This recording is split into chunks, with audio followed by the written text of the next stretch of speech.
Hello, it is Wednesday, 28th of September 2022, and today I am going to be talking about one of my favourite bands, Crush Kid. Actually, they're called Suede, and they released their ninth studio album, Autofiction, about a week and a half ago. Here is quite a lot of copies of the LP. And I'm doing this week so I can shamelessly get an egocentric boast into this episode, which is this is probably the only week of my life where I'm going to be a backing vocalist, admittedly only on 2 songs and only for I think 5 lines. On a record that is in the UK pop charts. Autofiction got the highest chart appearance of a Suede album since the last millennia. It went in at number 2 on Friday. Its midweek number, by the way, is number 27. Now, I'm not the kind of person that really cares too much about chart positions. Now, you might think, me having talked about bands like Metallica and U2 and other little-known acts, that I only really like big bands. I only really care that the bands that I like are successful because it allows them to continue their lifespan making music, playing live, and not having to do it in between day jobs, because I think if you're able to concentrate on your art full-time, you're probably better at it. But it is quite nice to hear that a band that I love have such a big selling record. Of course, that has been bolstered by a number of in-store appearances and record shop shows over the past week or so, which I think added probably a few thousand onto the numbers. And obviously for the people that come and see the band, every show that they do, I'm not one of those. I just go to see most shows. Which means that I have actually seen Suede. I think it's 4 times so far this year already, and there's 2 more to come. So the ninth album is Autofiction. It is in the shops now. I think it's a great Suede record, by the way, and it's probably going to be my favourite album of the year. And I'm going to talk about why it probably is my favourite album of the year and why I rate it so highly. It's probably not a surprise if you've seen the 8 other videos I've done about Suede records that I really, really like this band. Some bands, they come into your lives for a period of time and they kind of float out after a period of time. Other bands, it's, love at first sting, to quote the Terrible Scorpions. The first note you hear them, you kind of go, there's something here. That's how I felt when I first heard Suede in 1992. It's how I still feel now. Some art and some records, people like bands sometimes to remind them of who they were when they were 17, before they had jobs and, rents and children and tax and stuff. And other people like music because it helps them chart their way through life today. Now, Suede are one of the very, very few bands that I think. In fact, I think they're the band that have done the comeback, although I hate that word, most perfectly out of all the bands on the planet. They've reformed with a lineup that people know and love. They're making some of the best records of their career at the moment. And the records aren't just kind of like hollow excuses to tour. So much as I love AC/DC, an AC/DC album, nobody needs another AC/DC album. Even if you think you do, you don't. Because a song like, I don't know, Cover You in Oil or something, which probably isn't on Power Up, the most recent AC/DC album, it sounds like it would have been recorded any time in the past half a century. With Suede and the music that they're making at the moment, there are songs that speak to what it is like to be older and what it is like to grow through life. And this is Suede as it was, but Suede has a band that have matured. I know maturity is a terrible word, because you could think, actually, sometimes someone goes, oh, the band have matured. You've got, visions of them turning into Van Morrison and doing, or Sting and doing fucking concept albums about a lion or something, or a soundtrack to a Disney musical. Absolutely not. This just means that, well, actually, with the maturity is you're just driving out the stupidity of youth. And having once been young, I can attest to the fact that there was an awful lot of stupidity about being young. But of course, that is far in the rear view mirror for me today. The album is called Autofiction, and I think the title, Autofiction, is kind of inspired by Brett's 2 autobiographies, Coal Black Mornings and Afternoons with the Blinds Drawn. These are autobiographical, obviously autobiographies, but there is also the theory that all art is autobiography of a sort, and so fiction is a way of translating and retelling the story that you would have. So, for example, think about the X-Men movies by Bryan Singer, which is bizarre. You might think, where are you going with this one, Mark? Well, hold on your hats, because we're going to get there. But the X-Men movies, at least the first two or three, which Bryan Singer directed, the first two actually, Brett Ratner did the third one. One of the underlying core themes is around the search for a cure for the mutants, so that they're not mutants anymore.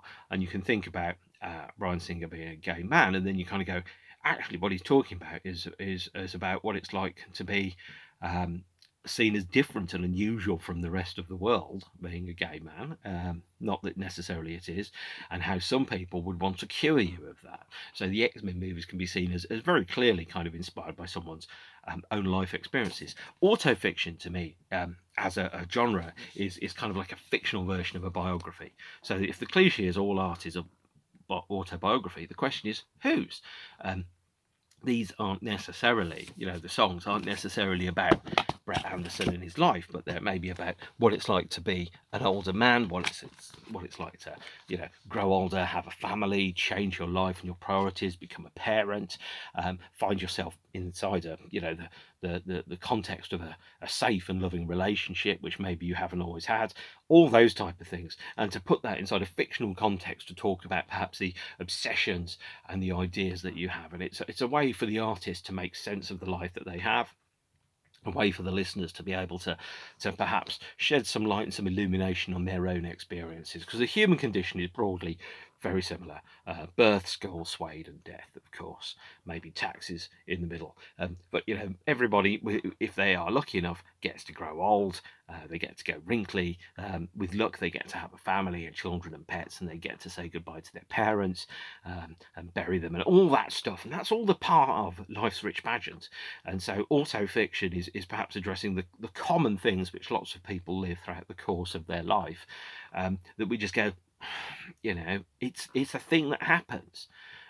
Although I wasn't, one of my parents has died already. That's not unique to me, but it's something which is both deeply, deeply personal and something which is common to thousands of people. So you can imagine that if you go to a Suede show, almost everybody there, I'd be very surprised actually if it's not everybody there, but everybody there will probably have lost a parent, will have had their heart broken, will have fallen in love, may have become a parent, and maybe has love for their friends and their family and their children and everything that goes with it. So all the lyrical obsessions that we have on autofiction are part of addressing, I think, what it's like to live through life and to have the anxieties that come with age. David Bowie said, of course, aging is that miraculous process besides which you become who you always should have been. And for me, certainly, as I am now older than I once was, I feel like I am perhaps the best version of me that I have yet been so far in my life. Obviously, there's room for improvement. I could be better at cooking, for example. But that's not really why we're here today. The reunion albums, Blood Sports, Night Thoughts, The Blue Hour, and Autofiction all address, I think, very elegantly some of the obsessions and the feelings that people have as they grow older through life. And so Blood Sports, for example, for me as an album is very much around what it is like as an adult to fall in love and to stay in love and to be in a relationship with another human being and to find from where nothing something has arisen, whereas Night Thoughts was very much around the anxiety or the terror of a relationship. Every relationship you go into, whether it's with your cat or whether it's another human being, comes with the knowledge that at some point there has to be an awful, terrible separation, which is that unless you are both immortal, something very bad will happen indeed. I'm also available in cheerful, by the way. The Blue Hour, as I mentioned in the last time I talked about it, is an album that to me seems very much about a child kind of talking to their parents as adults, almost an immature perspective upon what it's like to exist within a family, whereas autofiction for me is around a grown adult addressing their relationship to their mortality, their family, and their parents as their parents kind of age and slowly wither and die. And there's a lot of lyrics on this album which very clearly address that common theme, which is around what are the things that your parents gave to you? What traits did they give you? What weaknesses did they give you? What are the questions that you always wished you'd asked them that you could never get answers to? What's your relationship to the person you were when you were a child? And this starts off with the album's first song, "She Still Leads Me On," the first song to be released from the album, but not the first song to be played.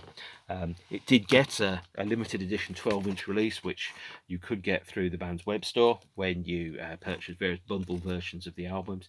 This is the 12-inch of "She Still Leads Me On," now on Discogs for 80 quid, which is a shocker, actually, come to think of it. But "She Still Leads Me On" to me is one of the quintessential, most perfect Suede songs. The first time I heard it, the thing that went straight through my head was, that's a classic. That is a Suede classic. In fact, that's just a classic song of its type. It is a song written from a child to his mother, as the child is an adult talking to his mother who has now died, and around the things that go with it. To me, it's a companion piece to "Life Is Golden." "Life Is Golden" being a song from Brett to his children. This is a song from Brett to his parents, and it kind of talks about the relationship that you have with your parents. And so, when I think about the things that my mother said, I think about all the feelings that I hid from her. Those lyrics, and then the one about in many ways I'm still a young boy waiting patiently for 4 a.m. Now, I saw a clod-headed comment saying that these lyrics are blunt and on the nose. They're certainly not as blunt and on the nose as John Lennon's "Mum, you had me, but I never had you. Daddy, please come home. Boo hoo hoo." These are articulate explorations of what it was like to be a child. Now, that line about waiting patiently for 4 p.m. when your mother worked, and my mum worked part-time, so the experience that I always had is that I would come home maybe 3:20, 3:30. And I would have half an hour where I was king of the house. And then my mum came back from work at about 4 p.m. And then eventually my mum retired through ill health. But I had that period where I was waiting patiently for 4 p.m. I had half an hour where I could do anything I wanted and nobody knew anything about it. I could make toast if I really, really wanted, as long as nobody was counting the slices of bread. That's about when, as a child, you have that little window when you come home from school before anybody else comes back. Now, I had a moment. My mum was really quite poorly, and she was incurably poorly from about 1983 onwards. So there was a conversation that took place where my mum said, "Look," she took medical retirement and ceased working at some point, and my mum said, "Look, I'm not going to live to be old, and I am going to die younger than I want to, and it might be you come home from school one day and I might be dead. And if that happens, this is what I want you to do." And she told me what she wanted me to do, and I understood that, but I was like 10, 11 when she said that to me. That's a knowledge that no 10 or 11-year-old should have. But there was still that moment where, in many ways, I am a young boy. And you live with that, and everyone's got memories like that about their parents. And this song, "She Still Leads Me On," is about the anxiety of being in a family. It's about the risk of not going back in time, about knowing that time is linear. It's a one-way arrow. You can't go backwards. It's a song from a child who is now a parent to their parent, and it's a song about the ways in which the values and the morals and the ethics and the behaviours and the kindness or the unkindness which your parents taught you. So my other parent, I don't particularly get on with, and in many ways they taught me who not to be as a parent, by being, I think, a little cool, a little callous, and a little distant sometimes. And so that there's that element of having complicated relationships with your parents and the values that they instill in you, and the things that you take forward. So that the lyric that I have, "She still leads me on," about sometimes when I look up at the ceiling and sometimes I stare at the sky, and she still leads me on. And there's a moment where you kind of think, when you're sinking on stage, sometimes you're looking up at the ceiling, or sometimes you're staring at the sky. You're not staring at the audience. You're just lost in a moment where the music is somehow all enveloping around you, and there's a communion with the audience. But at the same point, you're still going, I am my mother's son, and the values and the ideas that they gave me are ones which I will be taking forward with me in the rest of my life.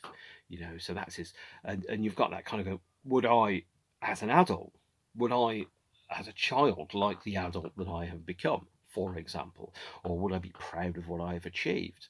Now, certainly, I dimly remember the little boy that I once was, who's still somewhere inside me, and I think he'd probably quite like the version of me that I've become.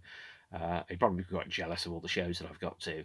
He'd probably think, I didn't realise you could have that many records, all that type of stuff. And he'd probably go, look, don't like some of the music that you're going to like when you're 17 or 18. He'd probably go, oh God, do I have to still like that? And then there's other bands. My 17-year-old self would be appalled at me liking now. But I don't have to answer to him. I have to answer to me now. That's the thing that I'm taking into account. So this song, "She Still Leads Me On," is defines in many ways the themes and obsessions of the record. Um, and it refers a Tears song, which Brett wrote, called "A Love That Is As Strong as Death," or "A Love That's Stronger Than Death," off the Tears album. Here Come the Tears, by the way. So there's a callback there that's very, very clear to past work, which, if you know it, is great, and if you don't, it's just a great line in a song. "She Still Leads Me On" really addresses, I think, some of the main key lyrical conceits and fears and ideas that the album has, which are around the relationship that Brett has to his family, to his parents, to the child that he once was, but also at the same point, it also addresses the relationship that exists between the band and their fans. Because ultimately, people that like Suede, and Suede like Suede as well, have this element of there's a lot in common.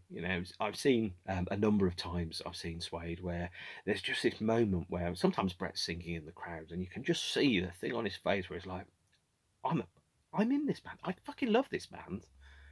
I fucking love this band. There's that moment, and you just kind of go, in many ways, he is just a young boy. He's a fan of his own band, which is an incredible place to be. Imagine if you were in a band, a job which thousands of people want, and you don't like the band that you're in. I mean, that must be really difficult to have that kind of moment. But I don't get that feeling when I see Suede. I get the feeling that Suede really like being in Suede. And this is an important thing to have. The second song on the album, by the way, this is where I have to move on from "She Still Leads Me On," because I've spent 17 minutes talking about the first song, not even touched on the second one. Second song is "Personality Disorder." This, of course, has some fantastic backing vocals by me and dozens of other Suede fans on.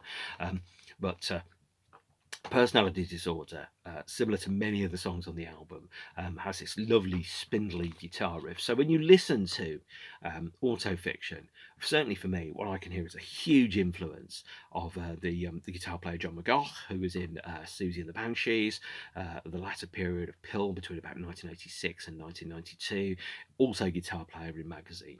And if you listen to some of the Pill stuff, so for example, I'm kind of thinking Warrior, Disappointed, some of the material that is on That What Is Not, some of the Susie stuff that John played on as well, the Magazine tracks, and you can hear this kind of angular, almost kind of spindly, delicate approach, like a spider's web to the guitars. There's lots of notes in there, and they operate on a certain scale and they work a certain way. But you can hear that in "She Still Leads Me On." You can hear it in "Personality Disorder" as well. It's very clear post-punk influence, but at the same time, it's not slavish. It doesn't copy it. It kind of takes the ideas that were laid there and takes it one step further. So this is guitar work in the way in which Neil and Richard have never played guitar before. I think you can hear huge chunks of that influence on things like "Beyond the Outskirts," on "The Blue Hour," or perhaps "The Outsiders," but here it's more direct, it's more melodic, and it's more straightforward. Really reminds me actually of a lot of the material that's on the Suede debut, But whereas the Suede debut, Moving, Animal Lover, for example, were songs that were very clearly the products of rehearsal studios, of being in a small, badly soundproofed, cheap £6 an hour rehearsal studio in East London with a Metallica cover band on that side and somebody that wanted to sound like the Wonder Stuff on that side. You were fighting over the sound of these other bands and you were competing with them. Whereas now the band don't have to do that. They've got that maturity and that knowledge of 30 years of experience behind them to be able to write songs that sound like that, but don't sound like hollow copies of what they once were. I'm very careful about what I'm saying here because I could be bitchy about some bands that I like, but some bands I like, their new stuff is just nowhere near as good as the old stuff, and it's just screamingly apparent when you listen to it. There's just not good, not a patch on it. Whereas this stuff, it's like the old stuff, but older and better and growing old perfectly. It's wonderful to hear. So personality disorder, to me, it has the idea around addressing the identity of the singer and what it is that makes the singer of the song. So there's a line about will you be my personality disorder? Will you fill me with your personality disorder? The idea that being if you need to be in a band, or if you need to be the singer in a band, for example, there's something in your ego that says you need to have 10,000 people clamoring for you to sing the song, and then you go, is there something that's broken and missing within me as an individual for that to be the case? Now if you talk to Bono, that would definitely be the case. You say, right, well, I shouldn't need the adoration of 10,000 people telling me I'm great to make up for something. That's part of the personality disorder kind of dichotomy that you've got there. The song is inspired by a track by Karen O, and the middle eight, by the way, was taken from a song called "The Dreamers" that Suede never finished. But it's got an idea around the idea of being broken and being into parts of a personality, and yet somehow that still forms a whole. There's this theory in Japan that if you break something, you repair it with gold, and so what it does is actually the wounds and the healing that comes across that kind of highlights how much more beautiful it is for the fact that it was once broken and now it is healed. And personality disorder, I think some of the lyrics around that song really kind of go to the point of going, well, it's broken but it can still work. I could have a personality disorder, I could need the attention of a crowd to fulfill my ego, but still somehow I function. And that concept is really, really important. By the way, I heard that for people, I'm a person, you're probably a person as well, is that if we have a deficiency of vitamin C, the old wounds that we have actually reopen because they never heal. The body just covers it with, skin. And if it stops being able to generate new skin, then those wounds reopen. So actually, you never quite heal. You're never the same after you have an injury. And of course, then in the song "Will You Fill My Personality Disorder" kind of fills the idea about needing to fill whatever gap there is with some form of acceptance and love. The next song, 15 Again, second single released from the album. That alongside She Still Leads Me On appear in the short film Autofiction, which I'll talk about shortly. And the idea is, I think for 15 Again, is coming back to the lyric where it says, "In many ways, I'm still a young boy." You kind of think, well, actually, most grown-ups and most adults, and I'll be open about this, I'm pretty much the 15-year-old me driving a nearly 50 version of me as a vehicle. Like in Men in Black, or I think it's Dave, I think, the Eddie Murphy film, where they open it up and there's like a little creature that's driving a human. Most adults, when you think about it, are actually just extended versions of their 15-year-old selves. Slightly better, slightly less of a dickhead, slightly more thoughtful. That's still where it is. And then you kind of get that idea of, well, I'm 15 again. And the idea of adults are just really big children that have grown up a little bit. And the idea that the album is kind of like navigating your way through life and going, although I'm still 15 on the inside, I'm nearly 50 on the outside. How do I go through that? Now, this was, by the way, 15 Again was inspired by Gary Numan's track We Are Glass, and it had a working title of Salt and Vinegar. And I'd like to thank the Insatiable Ones fanzine for the interviews with the band members that allowed me to crib all this fantastic information. And we have The short film, by the way, Autofiction. I should mention it. I was present at the filming of some of the scenes for that. Um, the film really draws the themes that run all the way through the album like a stick of rock out to the surface, because it follows a couple as they age and change, with Suede as the constant part of that. You can kind of see even the people seeing Suede as young people, and then seeing Suede as older people who are about to become parents, or the relationship that exists between an audience and its fan base is fascinating to watch and observe and to experience. So fascinating, in fact, that the guitarist from The Wedding Present, or the former guitarist from The Wedding Present, actually wrote their academic paper on the relationship between the band that he was in and their fan base, which is pretty exciting to think about it being regarded in such a way. It puts the relationship that exists between the band and the audience in a different light. Track 4 is The Only Way That I Can Love You, by the way. And I should stop showing you the LP, I should show you the CD as well. And the Only Way That I Can Love You, or The Only Way I Can Love You, is, I think it's the first of the songs on the album that doesn't sound like a standard rampaging rock track. Now that sounds very, very flippant, but Suede live, people think Suede is this fey, not particularly assertive live band that do these glammy rocky bands songs. But no, seeing Suede live, it's quite aggressive. It reminds me actually quite a lot of seeing the Stooges, and the Stooges with Iggy Pop were one of the best live bands I ever saw, louder than a jumbo jet and like being punched in the face by gods. Seeing Suede really, really reminds me of that full-on guitar attack that sounds like a serrated chainsaw buzzing off in your head, and a singer that is totally committed to the moment and the experience, giving themselves fully to the art, and forgetting everything. It's when there's music and it's perfect. It's everything else goes away, health and money and hair and travel and all that stuff, because all that really exists is that moment where the songs that saved your life are being played right in front of your eyes. And the Only Way I Can Love You is the first of the more mellow songs on the album. Originally it was called Balls of Claydemon, apparently, which is a great working title. I think Suede have the best working titles of any band in the world, by the way. And really it's a song which is a love song to the audience, about addressing and discussing the way in which we identify with the people that sing in the bands we love, and also about how the singers in the band that we love define their identities or parts of them by working as a creative entity. Originally, by the way, the verses for this were different, but the band worked really, really hard, and Ed Bueller, the band's producer, said, I think the verses could be better. Track 5 is That Boy on a Stage, which I saw the first time that was played live at the Shepherd's Bush Empire in November 2019, which really doesn't seem like 3 years ago. And that has two lines that really, I think, really talk to me. The one is, the voice that flatters you is not the one that sings.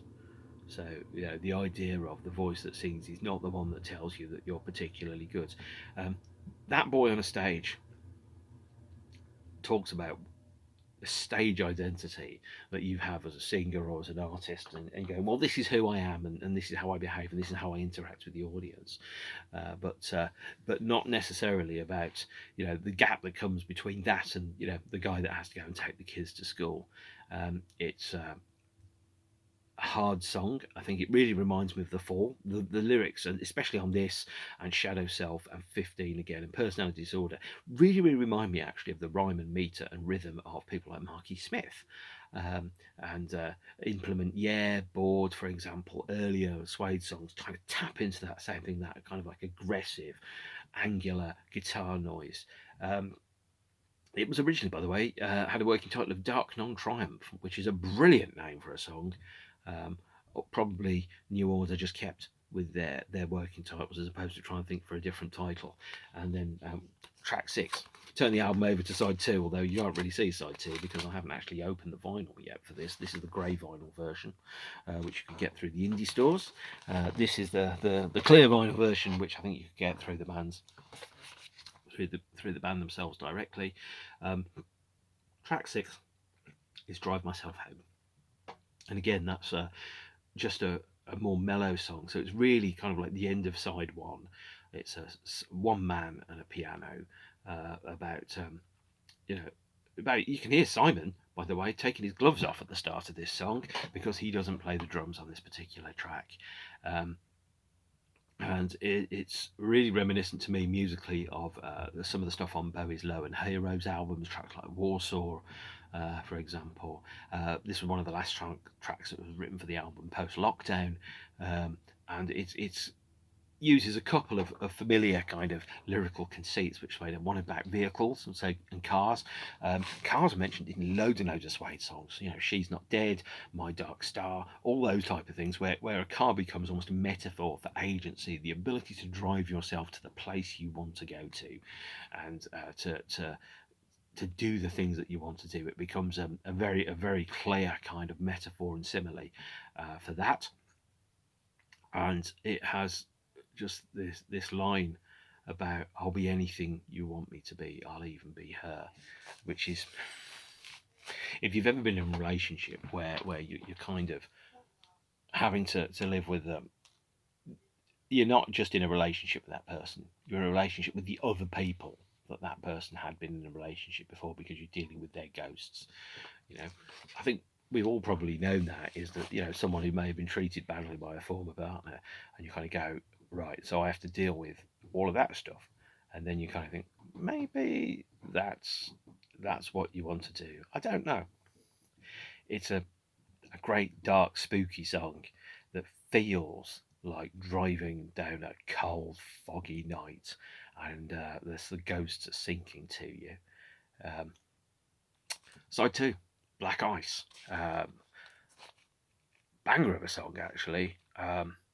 I think this is great. Now, Black Eyes comes from a riff that was originally written in 1998 for the Head Music era. I think Richard wrote the bass line for it, and I think maybe the version that's on the album might have used that actual bass track from way back when it had the working title of Fag Packet, which perhaps is not the best working title ever.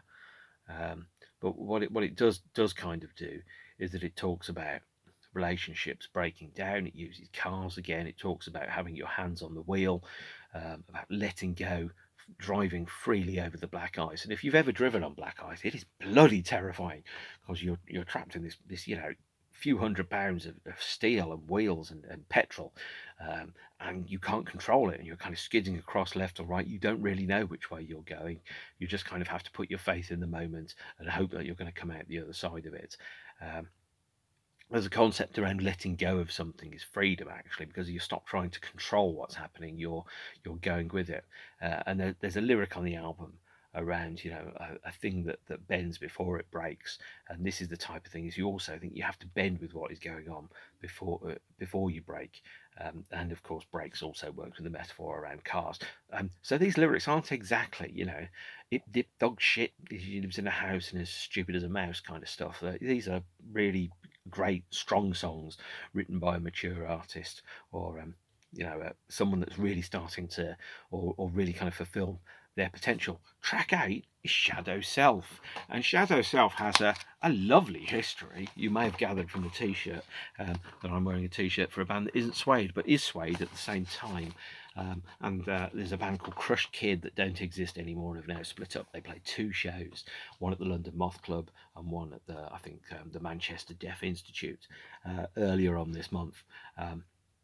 And they put a song up on their SoundCloud, which is called Shadow of My Former Self, which sounded oddly like Suede, but with a slightly wonky vocal. And it was a rough mix of the track. And it went on to the NME website that Suede were playing the Moth Club, or maybe a band called Suede were playing Moth Club under the name of Crushed Kid.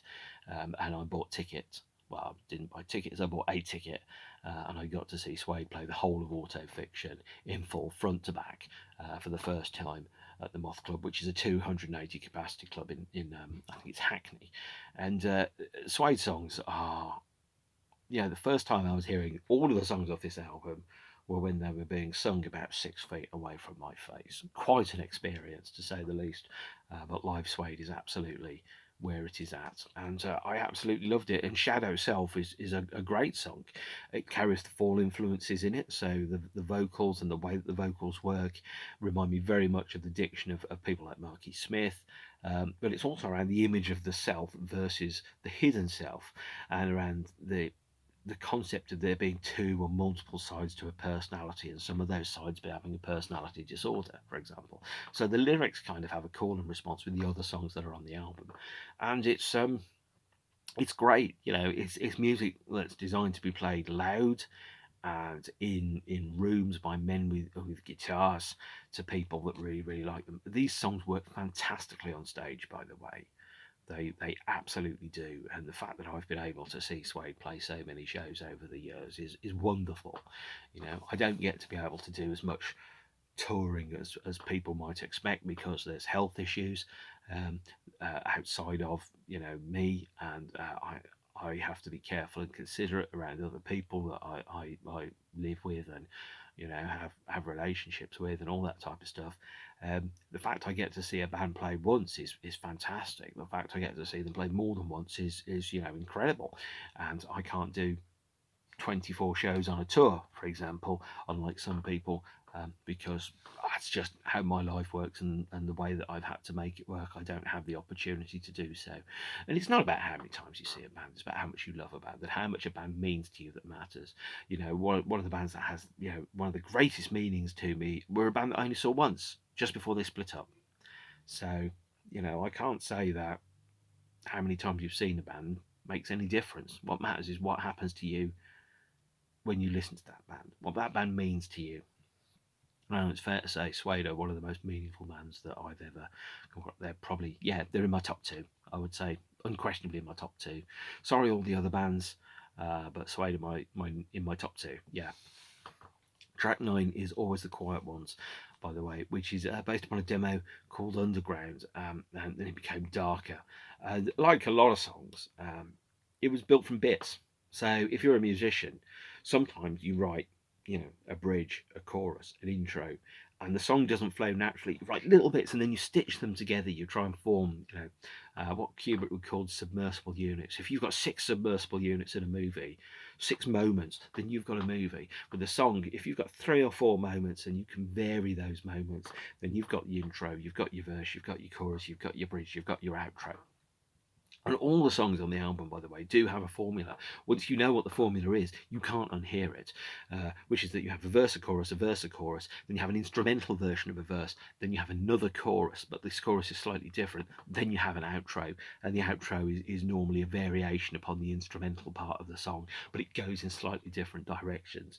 So you kind of think, if you've got maybe, you've got a song, then you've got a song that goes there, and then you've got 4 or 5 parts that you can go to. You've got right, I'll go there, so I'll go there, verse, chorus, then you go, instrumental verse, that's a little bit different, then you go, slightly different version of a chorus, and then you go, right, so then I'm going to go into a variation of the chorus, I'm going to go off in a different direction, and I'm going to bring the song to a conclusion. And you can really hear that. Once you hear that, you can't unhear it. But that's okay, because that's fantastic songwriting, because it means that by the time you get to the end of the song for the first time you've heard it, you feel like you know that song inside out. You're intimate with that song. And then we have track 10, which is, let me just quickly check here, What Am I Without You? Another one of the songs which is around the relationship between a band and its audience, or as Brett said on stage at Kingston, like a boat without a sea. It really reminds me of Fly Tipping, actually, from the Blue Hour, because it's a song that goes through a number of permutations and then it returns back to the beginning, but it does a kind of like the end section of the song is almost a reprise of other sections from the album, but in different variations. It's a absolute stormer live, and you listen to it and you go, oh my god, that's, there is no way that anybody should be doing any comparisons between this lineup of the band and any other. This band are just one of the greatest British bands I've ever seen, and I've seen over 400, 500 bands in my life, and they're easily, in the top 2 of that as well. The last song on the album is Turn Off Your Brain and Yell, which is the first time on a Suede album that they haven't ended with a huge whacking ballad. So you think about the songs that ended all the other albums, so let's think Next Life, Still Life, Saturday Night, Cracking the Union Jack, Oceans, you know, Fault Lines. I think it's Fault Lines. The Fur and the Feathers, and Fly Tipping. This is the first one that's actually just a full-on kind of banger. Reminds me of Idols, actually. Sorry to swear at some of you, in so much as it's this large, aggressive thing that kind of loops and loops and loops and gets bigger and bigger and finally kind of sputters to a collapsed heap at the end. Really reminds me of To the Birds, actually, in so much as it builds and it explodes.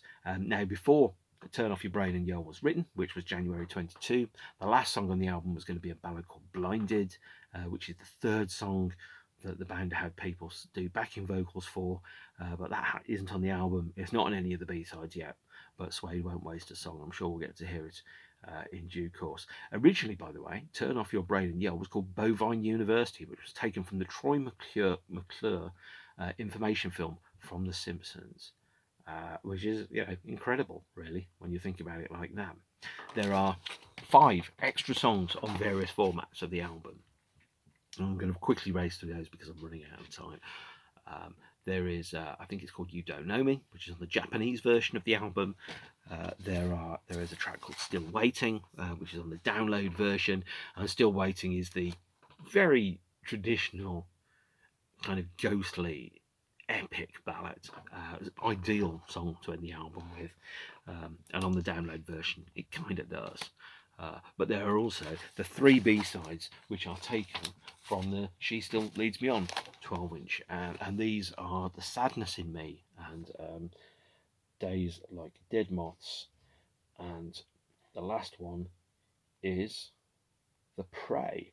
The Sadness in Me, The Sadness in You, which is on this 12-inch, holds up the tradition of absolutely fantastic Suede B-sides. It just doesn't fit on the album. It's a great song, you know, like Together and Europe Is Our Playground and songs like that, and Dawn Chorus, actually, of Bloodsport's great song, but it just, I try and think about where would I put it on the album. I can't find anywhere that it would or should go on the record. No matter where I put it, it doesn't feel like it fits. So it's a great Suede song, but it's not on the album because it just doesn't fit with any other songs that are on the album, I'm afraid to say. But The Sadness in Me, The Sadness in You is stonkingly good. Really reminds me of latter period New Order, chunky synths, kind of like pummeling bass line, quite compelling. Actually really reminds me of Editors as well, or maybe Editors remind me of Suede is probably the best way to put it. And by the way, Editors album, which came out this week, EBM, is probably my second favourite album of the year. So it's been a great month for new releases. And then of course we've got the album as a whole. So what I kind of would do is thinking about the record. This is probably going to be my album of the year. It's the one which I think lyrically I've connected to the most. Musically, it's strong and powerful, and it really is, to me, really a really great record about growing older, and at the same point, also a record about identity and self-actualization and who you are. So the lyric in Personality Disorder, for example, kind of really, I think, ties into the themes. It's one of the key songs on the album because it ties into the themes that we've had in the other records. Songs like We Are the Pigs, Trash, Outsiders, all songs about not fitting into the society that you've got around you and deciding to walk your own path. I saw a thing today where someone said, "Oh, you know, so autism's quite in vogue at the moment, or it's quite popular." No, it wasn't. You know, in the same way that being left-handed didn't become popular, or being gay didn't become popular. People always were. They just hid it from small-minded motherfuckers. Thank you. You know, and now I think perhaps society's perhaps a little bit more accepting of who we really are, and you can kind of lean into the weirds. This album, like many of the Suede songs, is a record that's accepting, it's open, and it articulates what it is to be alive, and certainly for me, what it is to be me in this day and age. It's my album of the year. I think what I will do is I'll just wrap up with just my last thoughts on the record. I've seen the album played live 3 times. I saw it at Kingston, I saw it at Prism, I saw it at the Moth Club, and I was present at the film shoot for the Autofiction short film. which the band mimed to a couple of songs. These songs work fantastically well on stage. Live Suede is better than studio Suede. And I know they're playing America soon, and also obviously they're playing Europe, and they're playing a couple of UK shows. They're playing the biggest UK tour in at least 25 years in March. They are phenomenal live, and this album is, in my opinion, the album of the year. It is just brilliant. I'm biased, but I'm biased because I have taste, and I am biased because I like great music, and this is a great album. No band at this age has any right to be this good. Most bands, when they get to their mid 50s or their ninth, 10th album, they're a bit crap. They're a bit hollow. They've run out of things to say. They release songs because they've got to release songs because they're going to go and tour, and they need to have an excuse to tour. Suede aren't doing that. They learn from a new morning. If you're going to make a record because it means something to you, because you've got something to say, and it is something worth saying. And Suede would rather not release something than release something that was crap. They learned that lesson 20 years ago. Autofiction is a textbook example of how to be great as you grow older. It's a lesson that people like Bob Dylan and Van Morrison and Ian Brown should learn deeply, but they don't, because they don't care, because they're rich, they're probably well off and all that type of stuff. It's my album of the year. It's just bloody fucking great, which is not a surprise. If you've seen any other Suede videos, you'll know how much this band means to me. They still do, and I am so glad that we get Suede being this good this late into their careers. They have grown into their full potential, and it's wonderful to see, and it's wonderful to experience. And I can't rank the albums. I'll probably do that in a bit, but I can't rank them now. They're all bloody brilliant. I all love them to bits. So I'm going to wrap up here. Thank you for your time and attention. Take care of yourselves and each other. Stay beautiful. Don't forget to subscribe. Lots of hot record action coming up in future episodes. And I hopefully will see you soon, and hopefully down the front of a Suede show. If you do, don't be offended if I'm not talking to you and I'm just sat there mouthing all the words and having feelings, because music is the way in which I access my feelings, and it's the best thing in the world, apart from possibly a hot cup of tea and a cat. See you all soon. Bye.